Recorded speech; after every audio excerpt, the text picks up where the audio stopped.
Donkey today for Wednesday, May 8th goes. Hold on one second. What are you doing? I dropped something. Donkey today for Wednesday, May 8th goes to Brian Kemp, governor of Georgia. You know Brian Kemp, the guy who stole the election from Stacey Abrams in Georgia. I mean, the guy who refused to quit his job that involved overseeing the election that he was a candidate in. Clear conflict of interest, and stepping down is the kind of thing that should have been mandatory for him to do, but he didn't, and now he's governor of Georgia. So whatever.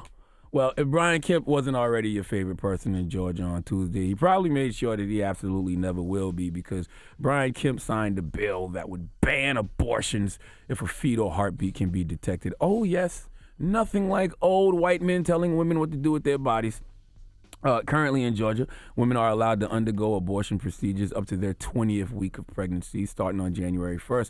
The bill Kemp signed generally would ban abortions after a fetal heartbeat is detected, which can be as early as 6 weeks into a pregnancy. I can't make this kind of stuff up. Let's go to WGCL CBS 46 for the report, please. A packed room of supporters in the governor's ceremonial office for the signing of House Bill 481, the Living Infants Fairness and Equality Act. The Life Act is very simple, but also very powerful. A declaration that all life has value, that all life matters, and that all life is worthy of protection. The Life Act is commonly called the Heartbeat Bill because it bans abortions after a heartbeat is detected in an embryo. That's usually around 6 weeks. Georgia's previous law allowed abortions up to 20 weeks. All right, so this law that has now been signed does not go into effect until January 1st. Listen, man. Brian Kemp had more to say about this situation. Can we hear it, please? As you all know, Georgia is a state that values life. We protect the innocent. We champion the vulnerable. We stand up and speak for those unable to speak for themselves. I understand, like the others have said, that some oppose this legislation. I realize that some may challenge it in the court of law, but our job is to do what is right. We must protect life at all stages.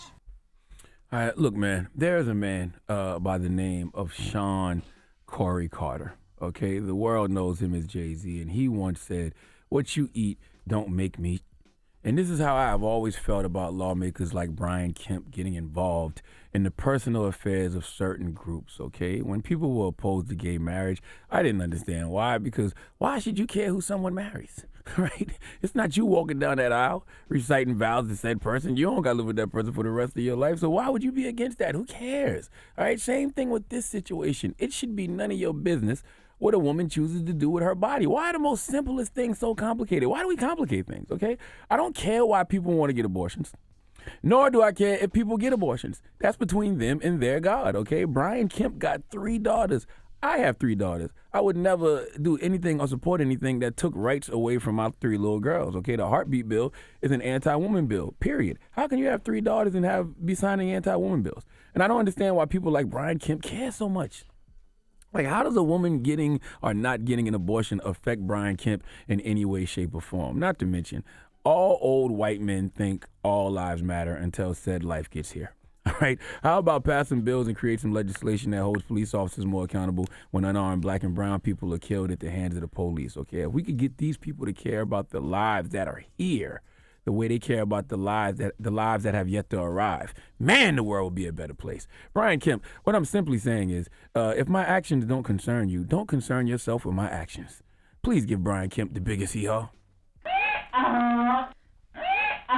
And may I recommend a book by Dr. Willie Parker? He has a book called Life's Work. It's a moral argument for choice. Talk to me. He's a doctor that was actually performing abortions when very few doctors were providing them for women in Mississippi and Alabama. And he talks about being a Christian, but also being a doctor who performs abortions, and why he was doing that work. And he'll present to you a whole bunch of different reasons why women were making these decisions and why he felt like it was necessary for him to actually provide that service. It's a great book. What's the name of the book again? It's called Life's Work by Dr. Willie Parker. Okay. And I wanted to play this clip from my man Bakari Sellers. He was on Bill Maher last Friday, and he had an interesting discussion about abortion rights, okay? And he said something that I thought was very profound. We have the clip.